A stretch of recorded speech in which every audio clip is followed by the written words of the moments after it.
টিমের কাছে আসলে বার্তা বলতে আলাদা কিছু না। আমরা প্রিমিয়ার লিগটা যেভাবে কন্টিনিউ করছিলাম শুরু থেকে একই রকম বিষয়টা। আরেকটা ম্যাচ, আরও কিছু ম্যাচ, এভাবে স্টেপ বাই স্টেপ আগানো। একটা ব্রেক গিয়েছে, ব্রেকের পরে আবার রিদমটা ফিরিয়ে আনাটা জরুরি। সেই কাজটার জন্য আজকে আমাদের আবার সবাই একসঙ্গে হওয়া, ঈদের আমেজটা কিছুটা হলেও কাটিয়ে ওঠা, কালকে থেকে আবার প্রপার ব্যাটিং বলিং বা পুরো সিচুয়েশনগুলো তৈরি করা, যেন আমরা পরশুদিন আবার ম্যাচ দিয়ে শুরু করতে পারি। পরশুদিনের ম্যাচটাও আমাদের কাছে সমানভাবে গুরুত্বপূর্ণ, যদিও শাইনপুকুর, বাট আমরা কোনো ম্যাচকে ছোটো করে দেখিনি এবং আমাদের অ্যানালিস্ট কোনো ম্যাচকেই ছোটো করে অ্যানালিসিস করে না। প্রতিটা ম্যাচে আমাদেরকে সেমভাবে অ্যানালিসিস পাঠায় এবং ইনফরমেশনগুলোকে আমরা কাজে লাগানোর চেষ্টা করি। সো নিশ্চিতভাবেই আমরা প্রতিটা ম্যাচই ইম্পর্টেন্স দিয়ে দেখার চেষ্টা করি এবং লাস্ট ম্যাচ আপনি যেটা বললেন মোহামেডানের সঙ্গে, যেটা 12 তারিখ মিরপুরে, সেই ম্যাচটাও সমানভাবেই গুরুত্বপূর্ণ, যেটা শাইনপুকুরের সঙ্গে ঠিক একইভাবে। হয়তো আমরা যেটা ধারণা করছি বা শুনছি যে টেস্ট প্লেয়াররা হয়তো বা সেই ম্যাচে আনঅ্যাভেলেবেল হওয়ার একটা সম্ভাবনা রয়েছে। যদি সেটা হয়ে থাকে সব টিমের জন্যই সেটা ঘটবে, আর যদি আমরা সবাইকে পাই সেটাতেও আমি হ্যাপি থাকবো। আমি চাই যে আসলে আমার পুরো দল নিয়েই খেলার জন্য।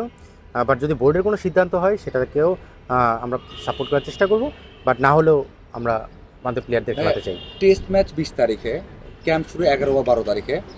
আর যদিও ওটাই আপনাদের লাস্ট ম্যাচ এবং খুবই ইম্পর্টেন্ট ম্যাচ, কারণ আপনারা যদি মোহামেডানকে হারান 4 পয়েন্ট ক্লিয়ার হবে, মানে এখানে আরও 3টে ম্যাচ আছে। তো সেই ক্ষেত্রে একটা দিনের জন্য তো আপনারা আবেদন করতেই পারেন যে একটা দিনের জন্য ন্যাশনাল টিমের প্লেয়ার যারা রয়েছে, সেটা নাহিদ হোক, শান্ত হোক বা আরও যারা রয়েছে, এটা করবেন কি না? এই মুহূর্তে কাগজে কলমে দেখলে আমাদের 3জন রয়েছে, শান্ত রয়েছে ক্যাপ্টেন, মমিনুল রয়েছে, নাহিদ রয়েছে। আমরা হয়তো বা একটা প্ল্যান করছিলাম যে এরকম কোনো একটা আবদার বা একটা আশা পূরণ করার চাওয়া যায় কিনা, যে ক্রিকেট বোর্ডের কাছে যে 12 তারিখে ম্যাচটার জন্য তাদেরকে ছাড়া যায় কিনা, যদিও তারপরে সপ্তাহখানেক সময় থাকবে। বাট এটা আসলে ক্রিকেট বোর্ড অ্যাবসলুটলি, এটা আমার মনে হয় বাংলাদেশ ক্রিকেটের পুরো বস এবং তারা সেই জায়গাতে বাংলাদেশ ক্রিকেটের ওভারঅল চিন্তা করে তারা যেটাই করবেন সেটাকে আমরা অ্যাপ্রিসিয়েট করবো, যেটা আমি বলছিলাম। বাট অবশ্যই আমাদের একটা ইচ্ছা আছে যে চাওয়ার ব্যাপারে। মাত্র আসলাম আজকেই, কালকে হয়তো আমরা এই ধরনের কিছু একটা প্ল্যান করতে পারি যে আমাদের লাস্ট ম্যাচটা মানে 12 তারিখের ম্যাচের জন্য যদি সবাইকে অ্যাভেলেবেল করা যায়, আমি সেটা পজিটিভলি দেখি। অপোনেন্ট টিমেও আমি জানি যে মোহামেডানে বেশ কিছু প্লেয়ার রয়েছে, বাট আমি আসলে সেই জায়গা থেকে চিন্তা করছি না। আমি মনে করি যে ফুল স্ট্রেংথ নিয়ে যদি দুটা দল খেলে, সেখানে যেভাবে জিতে আসুক সেটাকে অ্যাপ্রিসিয়েট করা উচিত এবং আমার মনে হয় যে আমি আমার ফুল স্ট্রেংথ পেলে আমি যে কোনো দলকে হারানোর অ্যাবিলিটি রাখি। হ্যাঁ, নাহিদ রানার বিষয়টা আমরা দেখেছি, ওরা ফার্স্ট টেস্ট খেলে যাচ্ছে পিএসএল খেলতে। মানে প্রথমত আপনার টিমের প্লেয়ার, এটা খুবই ভালো হচ্ছে যে পিএসএল খেলবে এবং সবাইকে প্রায় ফুল এনওসি দেওয়া হচ্ছে এবং নাহিদ রানার বিষয়টা খুবই যৌক্তিক, তার ইনজুরি কনসার্নের জন্য বা তাকে ঠিক রাখার জন্য। আপনি এই সিদ্ধান্তটা কীভাবে দেখেন এবং তার জন্য কেমন হবে? আপনি আপনার প্লেয়ার বলেই জিজ্ঞাসা করলাম। না, নাহিদকে কিন্তু আমরা আবাহনীতে নেওয়ার পরে নাহিদকে কোন ম্যাচ খেলাবো, কীভাবে খেলাবো, এগুলো কিন্তু একটা প্ল্যান করেই আমাকে এগোতে হচ্ছে এবং এখানেও তার ব্যতিক্রম না। আপনি যেটা বললেন 3টা ম্যাচ রয়েছে, 3টা ম্যাচে কিন্তু আমি টানা 3 ম্যাচ খেলানোটা আমার জন্য চ্যালেঞ্জিং, নাহিদকে আমরা জানি। সেই ক্ষেত্রে যদি আমরা 12 তারিখের ম্যাচে নাহিদকে পাই সেটা এক ধরনের প্ল্যান হবে, আর যদি না পাই সেটা এক ধরনের প্ল্যান হবে। তবে নাহিদকে এনওসি যে দেওয়া হয়েছে পিএসএলের জন্য, আমার মনে হয় যে এটা পজিটিভভাবে চিন্তা করা যায়। শুধু নাহিদ না, বাকি যাদেরকে রিশাদ, লিটন, যারাই যাচ্ছে, তাসকিন, আমার মনে হয় যারাই যাচ্ছে, আমার মনে হয় সবাইকে এনওসি দেওয়ার এই বিষয়টা কিন্তু কালচারটা গত বছর আমি যখন সিলেকশন প্যানেলে ছিলাম তখনই আমাদের মধ্যে আলোচনা হচ্ছিল যে আমরা প্লেয়ারদের এইভাবে এনওসির ব্যাপারে পজিটিভভাবে চিন্তা করব। এটা আমাদের প্ল্যানিংই হয়েছিল। গত বছর কিছু ফল দেখা গেছে, এবার এটা আরও স্ট্রংলি দেখা যাচ্ছে যে সেটাকে ফলো আপ করা হচ্ছে এবং আমার কাছে মনে হয় যে এটা প্লেয়ারদের উন্নতির পাশাপাশি বাংলাদেশ ক্রিকেটের উন্নতির জন্য কাজে লাগবে এবং এই প্লেয়ারদের এনওসি দেওয়ার মানে সেই জায়গায় আরেকটা প্লেয়ারকে রিপ্লেস করা হচ্ছে। আজকে লিটন যাওয়ার কারণে নিশ্চিতভাবে সেখানে যাকে খেলানো হবে সে হয়তো বা নিজেকে রেডি করার একটা সুযোগ পাবে। সো এইভাবে করে চিন্তা করে কিন্তু দুই দিক থেকেই লাভবান হওয়া সম্ভব। সো আমি এটা পজিটিভলি দেখছি এবং আমি আশা করছি ফিউচারে এই ধরনের কোনো অপরচুনিটি থাকলে প্রায়োরিটি ওয়াইজ সেই জায়গাটায় এইভাবে চিন্তা করা যেতেই পারে। আচ্ছা ভাই, লাস্ট মানে এখন কি মনে করেন যে আপনার টিম, প্রথম দিকে যখন কথা বলেছেন শুরুর আগে বলেছেন যে দলটা চ্যাম্পিয়নশিপের ফাইট দেওয়ার মতো, মানে অলমোস্ট এখন পর্যন্ত বেশিরভাগ সময় টপে থেকেছেন প্রথম ম্যাচ হারা ছাড়া।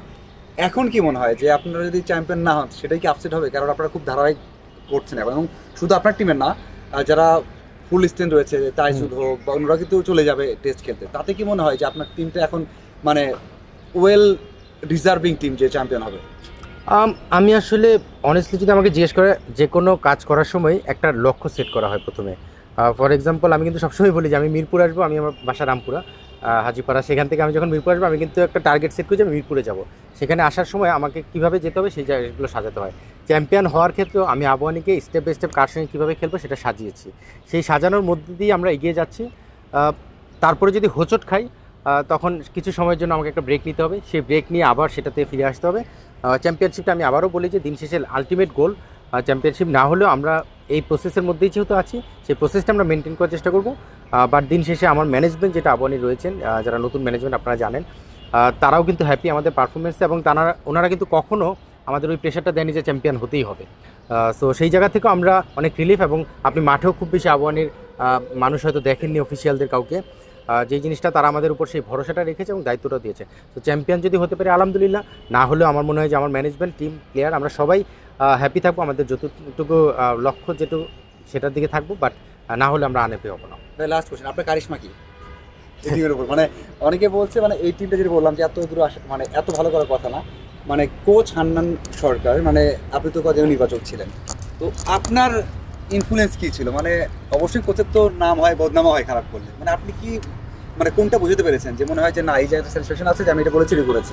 আমার কাছে মনে হয় আমি যখন টিমটার দায়িত্ব নিয়েছি, মানে আমাকে যখন দায়িত্বটা দেওয়া হয়েছে, আমি প্রথমে একটা কাজ করার চেষ্টা করেছি, আমার ম্যানেজমেন্টটা গোছানোর চেষ্টা করেছি। আপনি দেখবেন আমার ম্যানেজমেন্টে তারেক আজিজকে আমি নিয়েছি, যে টাইগারের বোলিং কোচ। আমি কিন্তু সেন্টু, যে ফিল্ডিং কোচ হিসেবে যথেষ্ট হার্ডওয়ার্ক করতে পারে, থ্রোয়ার ইউজ করে।